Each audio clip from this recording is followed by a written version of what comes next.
नमस्कार दोस्तों, स्वागत है आपका हमारे YouTube चैनल पर। प्रिय दर्शकों, आज हम आपके लिए एक ऐसा प्रसंग लेकर हाजिर हुए हैं जो काफ़ी ज्ञानवर्धक है और आप इस प्रसंग से काफ़ी अच्छा ज्ञान अर्जित करेंगे, ऐसी मैं उम्मीद करता हूं। प्रिय दर्शकों, अगर आप हमारे YouTube चैनल पर नए मेहमान दर्शक बनकर आए हैं तो आप हमारे YouTube चैनल को सब्सक्राइब कीजिए, बेल आइकन को प्रेस कीजिए ताकि आने वाली वीडियो का नोटिफिकेशन सबसे पहले आपको मिले और आप इस तरह की वीडियो का भरपूर फायदा हमारे चैनल पर उठा सकें। प्रिय दर्शकों, अगर आपको हमारी वीडियो अच्छी लगती हो तो 10 लोगों तक ज़रूर शेयर कीजिए ताकि वो भी हमारी वीडियो से ढेर सारा ज्ञान अर्जित कर सकें और अपने जीवन को सफल बना सकें। प्रिय दर्शकों, इस तरह की मोटिवेशनल कहानी हम अपने चैनल पर प्रतिदिन आपके लिए लेकर आते हैं और कोशिश करते हैं कि आपका ज्ञान इसी तरह निरंतर बढ़ता रहे। प्रिय दर्शकों, एक नगर में एक सेठ रहता था। प्रिय दर्शकों, एक नगर में एक सेठ रहता था। सेठ के यहाँ पर एक कुत्ता रहता था। प्रिय दर्शकों, एक नगर में एक सेठ रहता था और उस सेठ के यहाँ पर एक कुत्ता रहता था। कुत्ता अपने सेठ के प्रति काफ़ी वफादार था, काफ़ी ईमानदार था। प्रिय दर्शकों, सेठ भी काफ़ी चतुर, चालाक और लोभी और लालची था। सेठ और कुत्ते दोनों की काफ़ी अच्छी बनती थी क्योंकि कुत्ता जो था काफ़ी अपनी वफादारी से कार्य करता था और काफ़ी ईमानदारी से जो है वो सेठ के यहाँ पर अपना कार्य करता था, पूरी ईमानदारी के साथ। सेठ जो था वो ईश्वर के प्रति काफ़ी भक्ति, पूजा और आराधना करता था। एक दिन प्रभु श्री हरि नारायण जी ने सेठ को दर्शन दिए तो सेठ ने कहा कि प्रभु, लोग कहते हैं ईश्वर है ही नहीं, आपने मुझे दर्शन दिए, मेरा सौभाग्य है, पर मैं लोगों को कैसे विश्वास दिलाऊंगा। आप ऐसा कीजिए, एक कागज़ पर अपने दस्तखत बना दीजिए तो मैं लोगों को दिखा सकूं कि मैंने ईश्वर के साक्षात दर्शन किए हैं। प्रिय दर्शकों, प्रभु श्री हरि नारायण जी ने उस सेठ से कागज़ लिया और उस पर एक दस्तखत बना दिया और दस्तखत बनाकर सेठ को दे दिया और अंतर ध्यान हो गए। इसके बाद जो है सेठ ने वो कागज़ अपनी जेब में रख लिया और सेठ जो है उस कागज़ को जेब में रखकर अपने घर पर आ गए।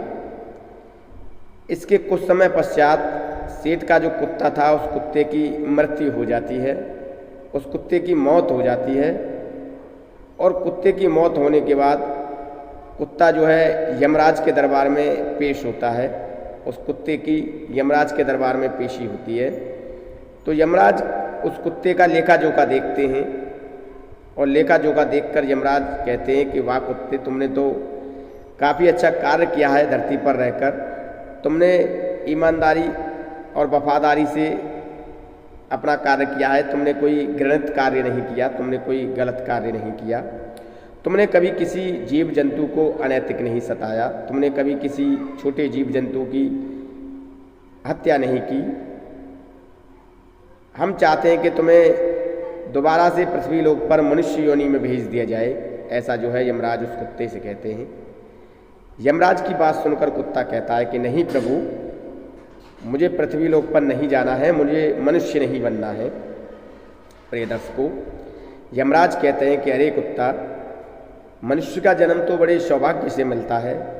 हम देवता लोग भी मनुष्य का जन्म लेकर धरती पर जाने के लिए लालायित रहते हैं और सोचते हैं कि हम धरती पर चले जाएं। प्रिय दर्शकों, कुत्ता कहता है कि नहीं प्रभु, मुझे धरती पर नहीं जाना। मनुष्य जो होता है वो बड़ा स्वार्थी होता है और अपने स्वार्थ के लिए मनुष्य कुछ भी कर सकता है। मुझे धरती पर नहीं जाना, मुझे मनुष्य का जन्म नहीं चाहिए। मनुष्य अपने स्वार्थ के लिए कुछ भी कर सकता है, किसी का भी अनहित कर सकता है, ऐसा वो कुत्ता यमराज से कहता है।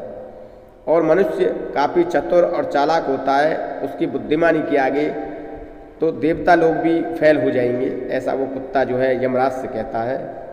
तो यमराज कहते हैं कि अरे कुत्ता, तुम क्या ये अनर्गल बातें कर रहे हो। मनुष्य की क्या औकात है वो हमारे सामने अपना बुद्धि चला सके, अपना दिमाग चला सके। मनुष्य की औकात ही क्या है हमारे सामने। प्रिय दर्शकों, कुत्ता फिर जो है बहस करने लग जाता है यमराज से कि नहीं, आप गलत कह रहे हैं और मैं सही कह रहा हूँ। इंसान का जो दिमाग होता है वो काफ़ी चतुर होता है और इंसान बहुत खतरनाक होता है। प्रिय दर्शकों, यमराज ने कहा कि अगर कुत्ते तुम्हारी बात सही है तो हम हार मान लेंगे, अगर तुम्हारी बात गलत निकली तो हम तुम्हें जन्म जन्मांतर के लिए नरक में डाल देंगे। ऐसा जो है वो यमराज उस कुत्ते से कहते हैं। प्रिय दर्शकों, यमराज अपने यमदूत को आदेश देते हैं कि जाओ इस कुत्ते के मालिक सेठ को जीवित उठाकर लेकर आओ। प्रिय दर्शकों, उस यमराज के 4 दूत उस सेठ को जीवित उठाकर लाते हैं और यमराज के सामने पेश करते हैं। उस सेठ की यमराज के सामने पेशी करवाते हैं। लाते समय सेठ ने उन यमराज के दूतों से पूछा कि तुम मुझे कहाँ ले जा रहे हो। तो प्रिय दर्शकों, यमराज के दूतों ने पूरी कहानी उस सेठ को बताई कि आपके कुत्ते ने यमराज को इस तरह बताया है। सेठ बहुत चतुर चालाक था। उसने जो श्री हरिनारायण जी से कागज़ पर दस्तखत कराया था वो अपनी जेब से निकाला और उस पर कुछ लिखकर फिर दोबारा से जेब में रख लिया। इसके बाद जो है यम के दूत यमराज के सामने सेठ की पेशी कराते हैं। यमराज के सामने जब सेठ की पेशी होती है तो सेठ जो है यमराज को जो खत जेब में रखा था वो दिखा देता है निकाल कर, और यमराज उस खत को पढ़ते हैं और यमराज उस खत को पढ़ते ही अपनी गद्दी से नीचे उतर जाते हैं और सेठ को अपनी गद्दी पर बिठा देते हैं और स्वयं उस सेठ के स्थान पर आकर बैठ जाते हैं।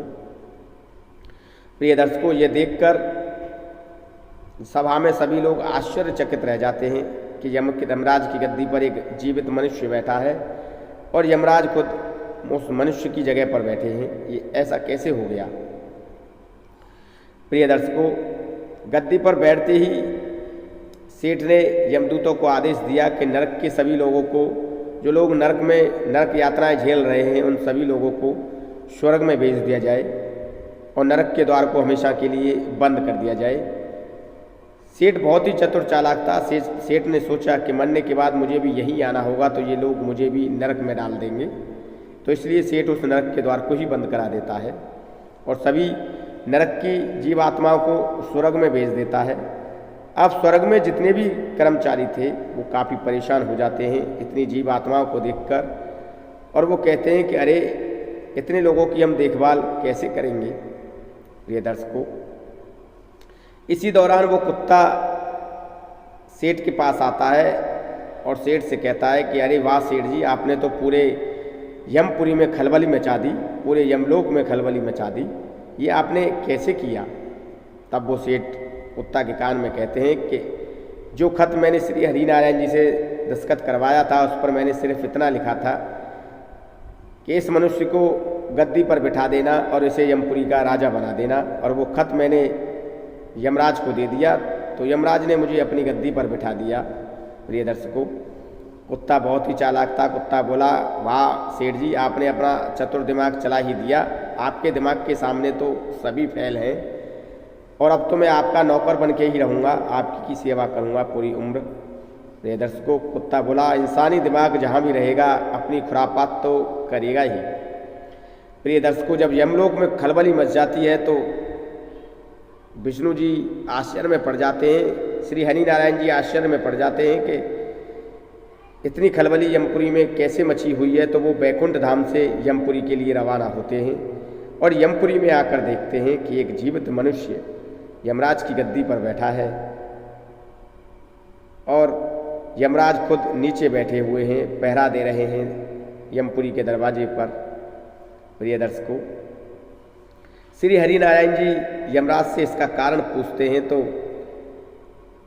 यमराज कहते हैं कि प्रभु, आपकी लीला काफ़ी अपरंपार है, आपका लिखा कभी टल नहीं सकता। आपने लिख कर दिया था कि इस मानव को गद्दी पर बिठा दिया जाए। प्रभु श्री हरिनारायण उस सेठ के पास जाते हैं और सेठ गद्दी छोड़कर हाथ जोड़कर खड़ा हो जाता है और कहता है कि हे प्रभु श्री हरिनारायण, आपके सामने तो मैं एक तुच्छ मानव हूँ, मेरी तो कोई औकात ही नहीं है। मैंने तो सिर्फ अपना इंसानी दिमाग यमराज को दिखाया है कि इंसानी दिमाग क्या से क्या कर सकता है। प्रिय दर्शकों, इतना कहने के बाद वो सेठ पृथ्वी लोक के लिए रवाना हो जाता है। यमराज दोबारा से अपनी गद्दी पर आरूढ़ होते हैं और भगवान श्री हरिनारायण अपने बैकुंठ धाम के लिए लौट जाते हैं। प्रिय दर्शकों, इसके बाद कुत्ता यमराज से कहता है कि हे यमराज, मैंने आपसे कहा था ना, मुझे मनुष्य का जन्म नहीं चाहिए। मनुष्य बहुत स्वार्थी होता है। मनुष्य जहाँ भी जाता है खलबली मचा देता है और मनुष्य की बुद्धि के आगे सभी फेल हो जाते हैं। मनुष्य अपने स्वार्थ के लिए कुछ भी कर सकता है। मनुष्य अपने स्वार्थ के लिए खुद भी दुखी रहता है, खुद भी रोगी रहता है और दूसरों को भी दुख देता है प्रभु। इसलिए मुझे मनुष्य योनि का जन्म नहीं चाहिए था। इसलिए मैंने आपसे मना किया था कि मुझे मनुष्य योनि का जन्म नहीं चाहिए। मनुष्य जो होता है वो काफ़ी लालची, काफ़ी स्वार्थी, काफ़ी कपटी और अपने स्वार्थ के लिए वो किसी भी हद तक जा सकता है। इसलिए मुझे मनुष्य का जन्म नहीं चाहिए, ऐसा कुत्ता जो है यमराज से कहता है। प्रिय दर्शकों, यमराज को उस कुत्ते की बात समझ में आ जाती है और यमराज उस कुत्ते पर काफ़ी प्रसन्न होते हैं और उसे काफ़ी अच्छा आशीर्वाद भी देते हैं आगे अगले जन्म के लिए। प्रिय दर्शकों, यह थी एक कुत्ता और सेठ और यमराज की कहानी जो हमने आपको इस वीडियो में बताई है। हम उम्मीद करते हैं जो जानकारी हमने आपको वीडियो में बताई है वो सही है और सटीक है और आप इस जानकारी से ढेरों लाभ उठाएंगे।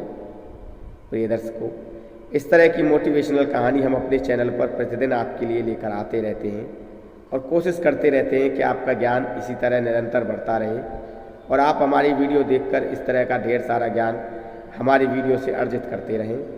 प्रिय दर्शकों, अगर आपको हमारी वीडियो अच्छी लगी हो तो 10 लोगों तक ज़रूर शेयर करें और अगर आप हमारे चैनल पर नए हैं तो चैनल को सब्सक्राइब जरूर करें, वीडियो को लाइक करें। धन्यवाद, नमस्कार।